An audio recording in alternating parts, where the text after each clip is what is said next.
Tu sahabat.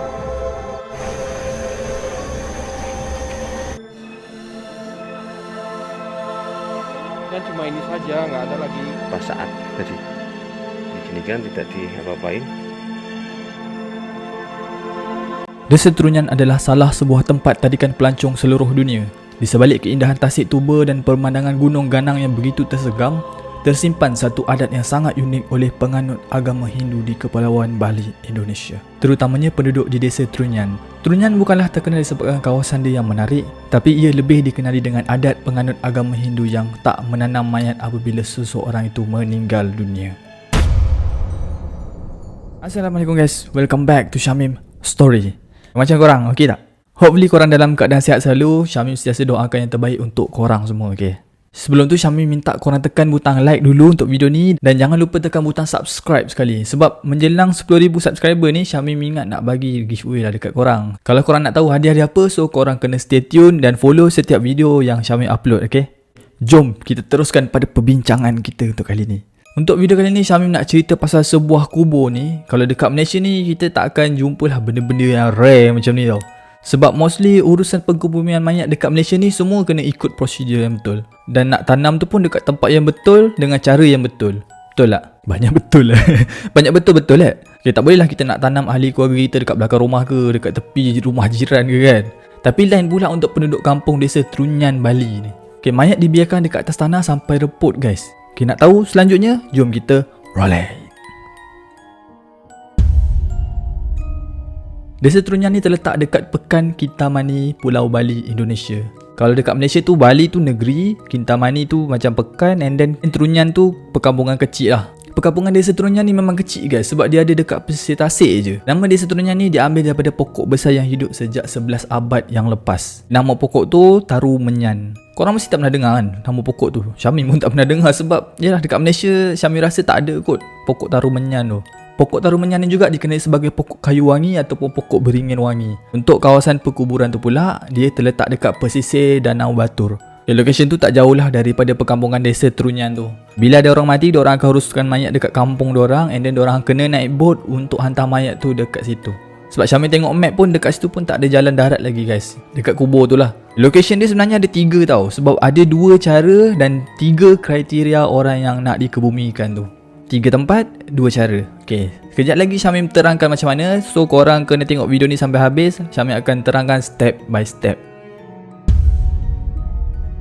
Desa Trunyan ni masa zaman dulu-dulu sangat terkenal dengan bau wangi dia tau. Dari mitos orang kampung lah kan. Orang kampung ni cakap wangi tu boleh sampai ke Pulau Jawa bahagian tengah. Okay, Desa Trunyan ke Pulau Jawa. Ush, jauh gila kot. Dalam lebih kurang 800 km tau macam tu.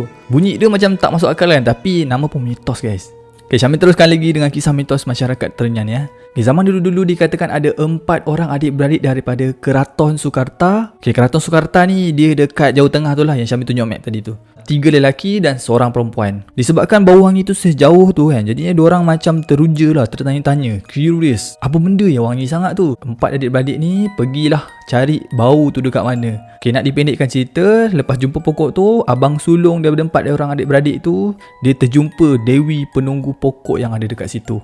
And then diorang pun berkahwin. Syamil cakap sekali lagi ini mitos tau, ini mitos je. Okay, dan selepas tu mereka bina kerajaan kecil dekat situ dan abang dia tu jadi raja. Time ni perkampungan ni tak ramai lagi orang tahu. Jadinya dek kerana nak sembunyikan bau pokok tu kan, nak sembunyikan pot baik tu, okay, dia tak nak siapa-siapa tahu. Okay, raja merangkap kepada abang sulung dia ni, arahkan rakyat dekat situ untuk letak mayat-mayat orang kampung yang dah meninggal. Tapi bukan je letak tanam, dia letak dekat atas je. So slow-slow lah bau wangi dari pokok tu pun hilang. Nak tahu sebab apa wangi daripada pokok tu boleh hilang? Sebab akar pokok tu dah berfungsi sebagai ejen penyerap bau. Jadinya segala bau-bau busuk daripada mayat auto hilang guys. Memang hilang, pokok tu punya kerja. Bau busuk hilang dan bau wangi pokok tu pun hilang sekali guys. Okay, daripada video-video yang Syamil tengok orang paranormal, lepas tu ada macam turis datang ada kat situ kan. Tapi memang serius mayat tu tak berbau guys. Diorang macam tengok ada kat depan ni macam ni. Siap bau tengok macam ni kan, memang tak bau langsung. Itu yang Syamil agak pelik sikit tau. Sebab yelah, kalau mayat ni kan dah lama, dan mayat tu bukan satu, lebih daripada 5-6 macam tu. Paling-paling bukan, mesti ada bau sikit dia. Sikit pun mesti ada bau kan, betul tak? Serius Syamil cakap, bau mayat ni memang teruk gila bau. Bukan bau teruk, dia bau busuk lah. Sebab Syamin pernah masuk dekat rumah orang yang dah mati sebulan tau, dekat dalam rumah tu. Masa tu Syamin bekerja dekat salah sebuah kondominium, dan dekat kondominium tu ada orang mati. Syamin bukannya masuk time orang jumpa dia tau. Syamin masuk time orang dah cuci. Macam malam orang jumpa orang tu mati, esok paginya Syamin tengok Syamin buka rumah dia dan Syamin masuk ke dalam. Allahu Akbar, bau dia memang Syamin tak boleh gambarkan bau dia macam mana, sebab bau dia tak akan sama dengan apa-apa yang ada dekat dalam dunia ni. Ya ke? Ya memang, serius, Syamin tak pernah lagi bau yang sebusuk macam tu. Syamin rasa Syamin akan buat satu video nantilah pasal tu. Memang sangat mengerikan. Syamin akan cerita lah macam mana dia punya efek daripada kematian orang tu dalam rumah tu. Kalau korang nak tahu, agama majoriti rakyat Bali ni adalah agama Hindu guys. Boleh kata mostly penduduk dekat situ menganut agama Hindu guys.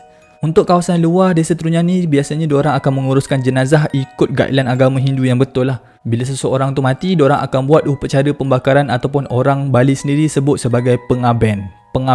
Ngaben tu maksud dia bakar lah. Benda-benda ni biasa kan, kat Malaysia pun ada, betul tak? Tapi upacara pengabenan ni bukan sekadar pembakaran je. Diorang akan raikan kematian tu dengan perarakan dan usung badai menuju ke tempat perkebumian diorang tu. Badai macam tu lah. Badai tu macam Syamil tunjuk dekat gambar tadi lah. Tapi untuk penduduk desa Trunyan ni, dia lebih kepada ikut adat diorang tu. Upacara pengabenan ni diorang buat juga, tapi diorang tak bakar mayat. Dan pengabenan ni dibuat selepas proses pengkebumian tadi. Bila salah seorang penduduk desa tu mati, diorang akan letak mayat dekat atas tanah sampailah daging semua terpisah daripada badan. And then lepas betul-betul reput, orang kampung akan susun rangka-rangka mayat tadi dekat satu bahagian. Tapi still dekat tempat tu jugalah. Tapi mayat yang mati tu bukanlah diletak macam tu je. Diorang adalah ikut diorang punya prosedur, SOP diorang kan, ikut adat yang diorang buat tu lah. Diorang buat sangka pakai buluh berbentuk 3 segi tu kan. Macam ni. Lebih kurang macam pondok macam tu. Sangka tu lebih kurang untuk memayungi mayat tu lah. And then segala barang si mati masih hidup akan diletakkan dekat sisi mayat tu, macam baju, duit, makanan sikit, untuk bekalan perjalanan si mati tu menuju sang penciptanya. Cara pengkebumian macam ni dipanggil mapasah atau kubur angin. Macam Syamin cakap dekat atas kan, ada 3 location dan cara yang berbeza, betul tak? Diorang ada juga buat upacara pengkebumian dalam tanah sebenarnya, tapi kena ikut kriteria dia lah. Yang pertamanya Sema Wayah, Sema Nguda, dan yang terakhir Sema Bantas. Jom kita tengok apa semua ni, Sema ni. Jom. Sema Wayah ni adalah upacara pengkebumian mengikut cara mapasah. Mapasah ni apa yang Syamin cakap tadi lah. Mapasah ni perkebumian angin tu kan. Kubur ni terletak dekat sebelah utara desa induk Balongan Trunyan. Biasanya ambil masa 10 minit lah dari desa Trunyan untuk sampai ke sini. Perkuburan Sema Wayah ni limited guys. Ada cakap cuma 7 mapasah untuk 7 mayat. Ada yang juga cakap 11 mapasah untuk 11 mayat. Tapi kebanyakan artikel yang Syamil baca, diorang cakap 11 mapasah. Syamil ingatkan sekali lagi. Mapasah tu macam Syamil cerita dekat atas, kubur angin. Ciri-ciri orang yang layak dikebumikan dekat sini adalah orang yang mati secara wajar tau. Macam sakit tua, sakit-sakit yang tak melibatkan jangkitan, tapi lebih kepada untuk orang-orang dewasa. Disebabkan kubur ni limited guys, bila terlalu ramai sangat orang yang mati dalam gap masa yang terlalu dekat kan, biasanya kubur-kubur ni memang takkan cukup lah. Jadi yang mana mati dulu kan, diorang akan uruskan dengan betul dan tempatkan dekat mapasah tu. Dan bila ada satu lagi mayat yang baru, diorang akan keluarkan mayat yang paling lama sekali dekat situ, yang dekat buluh 3 segi tu kan. Tapi masa nak keluarkan mayat tu, diorang akan buat sikit upacara lah. Macam diorang akan sembahyang dulu dan diorang akan minta izin kepada mayat tu untuk alihkan mayat tu pergi dekat tepi, keluar daripada yang kemah tu. And then mayat tu dia letak je lah dekat mana-mana, dekat bawah pokok, dekat tepi-tepi. Tapi yang penting kan, apa yang Syamil tengok dekat dalam video, kadang-kadang mayat tu bergelipangan guys. Kesian juga. Sema Nguda ni ataupun dipanggil Sema Muda. Sema Muda ni terletak di antara desa induk Balongan Trunyan dan lokasi perkuburan Sema Wayah. Korang jangan fikir sangatlah pasal location ni, sebab Syamil sendiri pun tak tahu kat mana.